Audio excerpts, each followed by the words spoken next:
di dasar laut untuk mengibarkan merah putih? Sebenarnya pengibaran merah putih itu kita lakukan hampir setiap tahun. Hanya saja perbedaan tahun ini ada mermaid.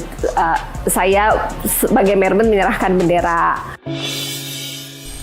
Jadi saya tuh bukan bercita-cita mau jadi kepala daerah. Sebenarnya kan almarhum suami saya, tapi kan ada kecelakaan. Jadi saya melanjutkan.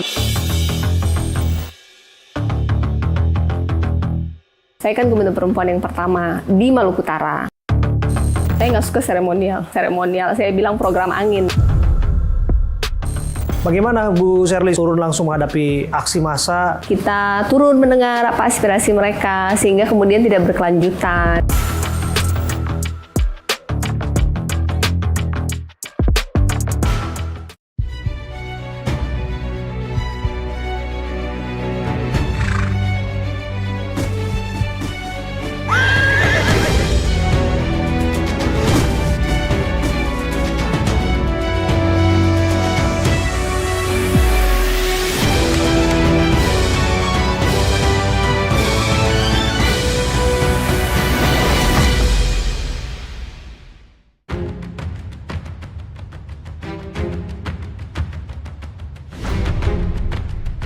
Sherly Coanda, sosok perempuan dengan paras cantik, kini menjadi orang nomor 1 di Maluku Utara.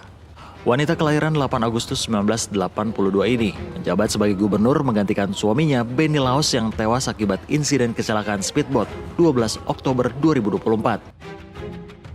Dengan jiwa yang tegar, ia pun optimis mampu meneruskan perjuangan mendiang sang suami untuk memimpin Provinsi Maluku Utara. Saya memutuskan untuk melanjutkan.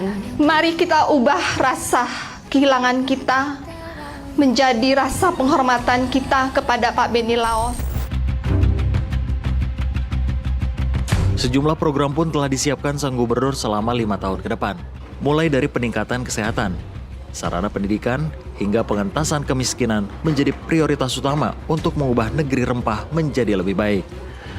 Bahkan belum lama ini sosok Sherly Coanda kembali viral di jagat media sosial usai mampu meredam aksi unjuk rasa di Ternate.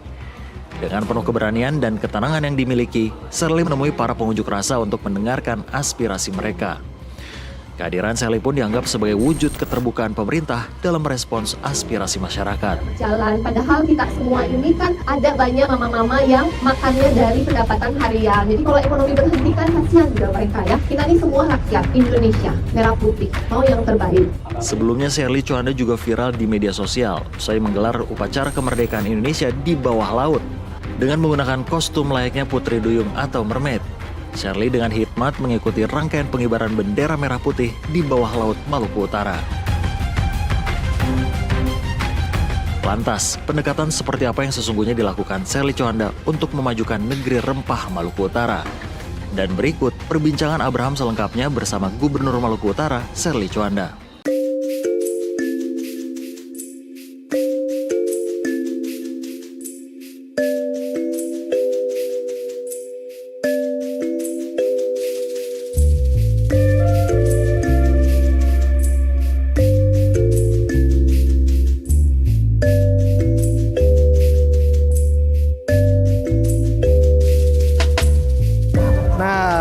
Ini dia tukik yang akan dilepas liarkan, dikembalikan ke habitatnya. Ini emang biasanya lahirannya di pantai ya? Karena kalau di alam suka dimakan. Kan? Ini dihasilkan dari kelompok penangkar kita. Iya, jadi emang ada penangkaran supaya resiko hidupnya lebih tinggi. Oke, jadi resiko hidupnya ketika dilepas ke alam itu berapa persen? Pernah riset nggak Bu? Enggak, cuman kalau dia bertelur alami, ditutup-tutup pasir kan kadang dimakan hewan lain. Kalau ini pada saat bertelur itu dijagain sama warga, nanti sudah netas, sudah agak kuat baru dilepas. Jadi dia untuk hidup itu lebih tinggi. Kalau nyelam di Jiko Malamo sering ketemu yang udah gede. Silakan Bu untuk melepas liarkan. Kita akan bersama-sama ya melepas liarkan tukik kembali ke alam.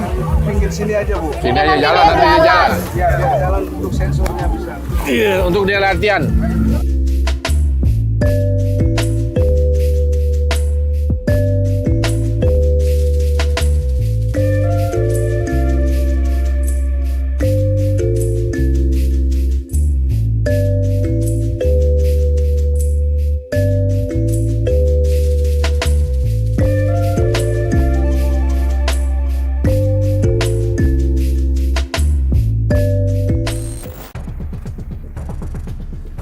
sobat, kita di kediaman Gubernur Maluku Utara, Ibu Sherly Coanda.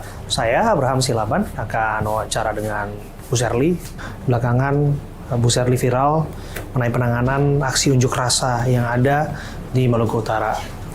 Belakangan pula ia viral mengibarkan merah putih di dasar lautan sambil menyelam. Tentu ada persoalan-persoalan lain juga yang akan disoroti, ketimpangan ekonomi yang terjadi di Maluku Utara, termasuk juga tambang-tambang nikel yang persoalannya tentu harus dibereskan oleh Bu Sherly Coanda.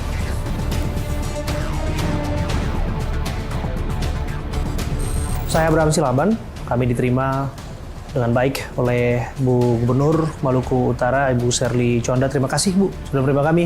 Bu Sherly, segar terus ya Bu ya. Kami lihat aktivitasnya ke lapangan nggak henti Bu. Iya. Kita melepas penyu atau Tukik. ya. Iya. Ya, kemudian juga ada beragam aktivitas yang membuat saya pikir seharusnya kehilangan energi. Tapi apa rahasianya Bu Sherly? Dibawa happy aja. Dibawa bahagia. Ya dibawa happy, di enjoy. Oh, jadi bawaannya happy, jadi full energy terus. Oke, full energi terus, dibawa bahagia sekalipun sebetulnya saya paham ya. Menjadi seorang kepala daerah itu nggak mudah. Iya. Pasti banyak tantangan, pasti banyak persoalan. Dan belakangan persoalan itu juga datang dalam bentuk aksi kebebasan berpendapat. Iya. Dan yang menarik adalah ketika Bu Sherly, saya pikir satu dari jarang sekali yang terlihat kepala daerah yang langsung berhadapan-hadapan dengan para pendemo. Ini dengan mahasiswa ya Bu ya, ada 2 hari berturut-turut. Iya. Pertama di Ternate, Ternate, kemudian di Sovivi. Sovivi. Bagaimana Bu Sherly, seorang gubernur turun langsung menghadapi aksi massa yang kita tahu belakangan sesungguhnya sudah ada nada miring, bahkan juga sudah ada potret yang terjadi di ibu kota, aksi kerusuhan, kemudian juga penjarahan rumah ke rumah, itu tidak membuat Ibu genter, tidak membuat Ibu takut? Pertama, sesuai dengan arahan dari Mendagri, kita semua kepala daerah diharapkan balik ke daerah masing-masing dan bertemu mendengar langsung aspirasi dari mahasiswa dan masyarakat.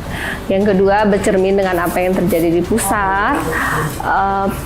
Pada intinya kan mahasiswa hanya ingin didengar. Iya. Jadi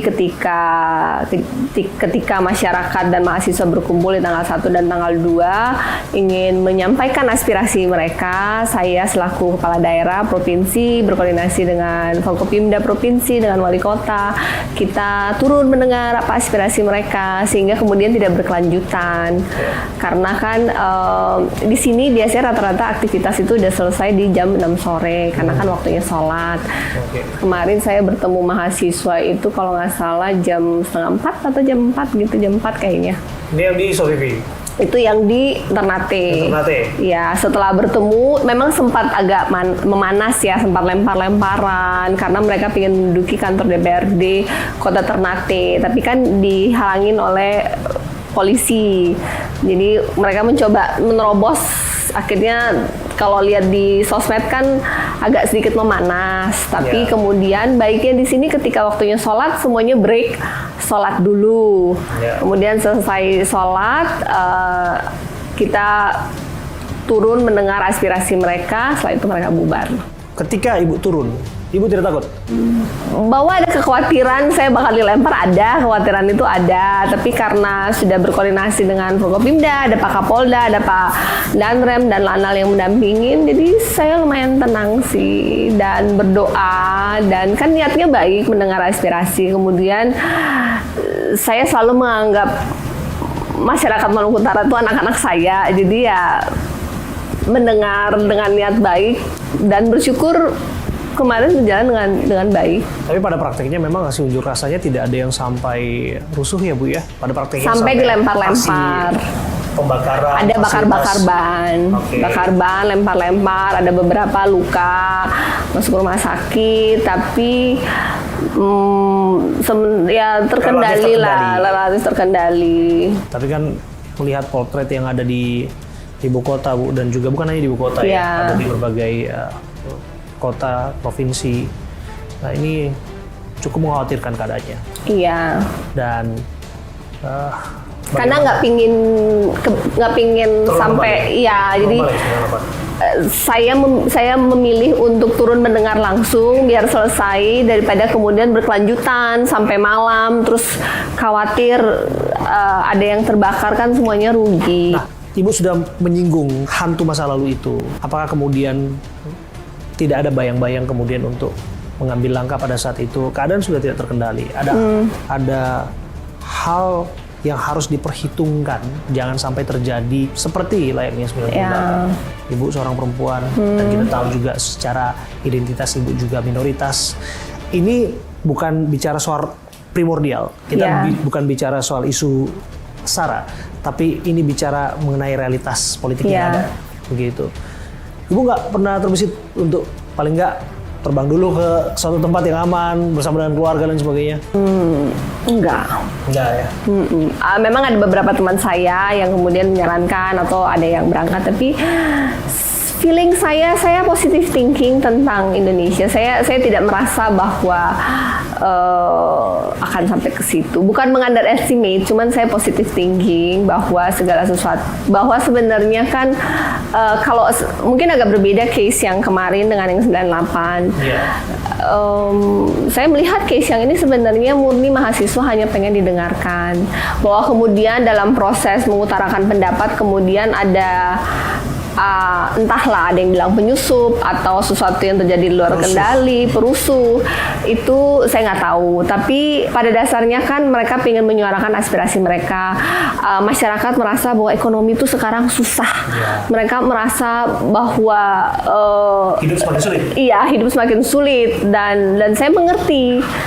Oleh karena itu mendengar, kan kita ada ini kan karena rakyat ya, maksudnya saya dipilih juga oleh masyarakat. Tugas saya menjadi kepala daerah kan utamanya itu mengadministrasikan APBD itu untuk kesejahteraan mereka, supaya hidup mereka lebih baik. Mereka menitipkan amanah dan hak mereka atas APBD itu kan kepada saya, basicnya kan seperti itu. Nah, untuk bisa memberikan solusi terbaik buat mereka kan saya harus mendengar mereka.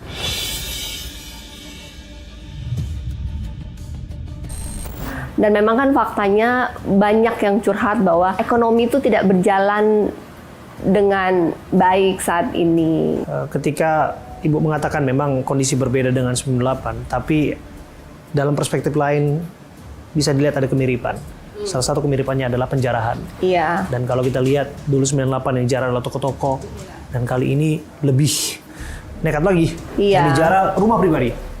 Bu kaget nggak? Itu ada. Aku kaget. Kalau yang itu di luar prediksiku. Sebenarnya sempat ada kekhawatiran kok kayaknya dengan gampangnya itu terjadi. Ada kekhawatiran bahwa itu kemudian akan berkelanjutan kemana-mana. Ya, tapi kan kemudian Pak Presiden dan kemudian Pak Kapolri juga memberikan perintah yang tegas, dan setelah itu beberapa hari ini kita lihat semuanya terkendali ya. Ya, dalam gambaran kita kan tentu saja seorang yang disebut sebagai anggota DPR, kemudian juga bahkan pejabat tinggi negara seperti Ibu Sri Mulyani gitu, bisa diterobos rumahnya dan kemudian kan diambil kita mikir barang-barang kalau pribadinya. mereka aja gitu, apalagi kita gitu. Ada kekhawatiran itu. Tapi pada prakteknya itu tidak melunturkan semangat Ibu untuk tetap bertemu dengan. Iya, sebenarnya tujuan saya bertemu itu untuk mencegah itu tidak terjadi.